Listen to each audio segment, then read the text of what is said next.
நாம இதுக்கு முன்னாடி பல வீடியோக்கள்ல சொல்லியிருப்போம். இந்த தினேஷ பொறுத்தவரைக்கும் மல்லிய ஒரு தலயா காதலிச்சிருப்பாங்க. அந்த சூழ்நிலையில தான் அவங்க இறந்திருப்பாங்க அப்படிங்கிற மாரி சொல்லியிருந்தோம்.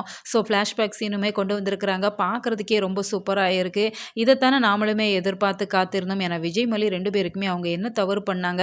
இந்த தீபிகா எதனால இவங்க மேல கோபத்துல இருக்கிறாங்க? அப்படிங்கிற விஷயத்த தெரிஞ்சுக்கணும் அப்படிங்கிற மாரி அவங்களுமே ரொம்ப ஆர்வமா இருந்தாங்க. இப்ப விஜய், மல்லிய பொறுத்தவரைக்கும் தீபன் கிட்ட ஸ்ட்ரெய்ட்டாவே கேட்டுர்றாங்க. ஏதோ ஒண்ணு நடந்திருக்கு. நீங்க உண்மைய சொல்லுங்க.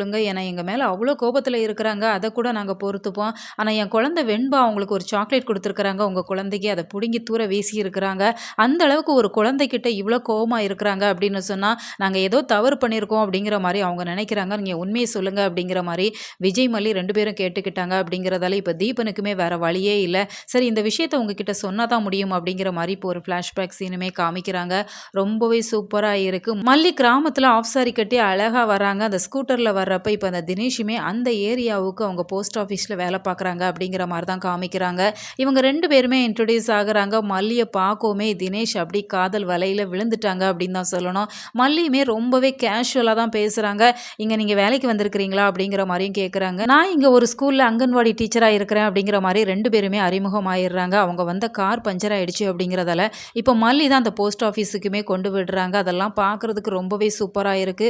ஒரு கிராமத்து மண் வாசனையோட ஸ்டோரிய கொண்டு போறாங்க. ஸோ நிச்சயமா நம்மளோட கண்களுக்கு குளிர்ச்சியா இருக்கும் அப்படின்னு தான் சொல்லணும். இப்போ மல்லி மேல இந்த தினேஷுக்கு ஒரு தலையா காதல் வரத்தான் செய்யும். ஆனா மல்லி அத பெருசா எடுக்க மாட்டாங்க அப்படிங்கிறதால, ஒரு கட்டத்துல இந்த தினேஷ் மல்லி இல்லாம வாழ முடியாது அப்படிங்கிற மாரி ஒரு தவறான முடிவு எடுத்துருவாங்க அப்படிங்கிற மாரி தான் தெரியுது. ஏன்னா ஏற்கனவே தீபிகா, தினேஷ் 2 பேருமே அம்மா, அப்பா இல்லாதவங்க அப்படிங்கிறதால, அவங்க அக்கா தீபிகா தான் தினேஷ குழந்தை மாரி பார்த்துக்கிறாங்க. அப்படி இருக்கிற தன்னோட தம்பியோட இறப்புக்கு காரணம் மல்லி அப்படிங்கிற மாரி தான் அவங்க தவறா புரிஞ்சுக்கிறாங்க. ஸோ வெயிட் பண்ணி பார்க்கலாம். உங்களுக்கு கருத்துக்கள் என்ன அப்படிங்கிறத மறக்காம கமெண்ட் பாக்ஸ்ல தெரியப்படுத்துங்க.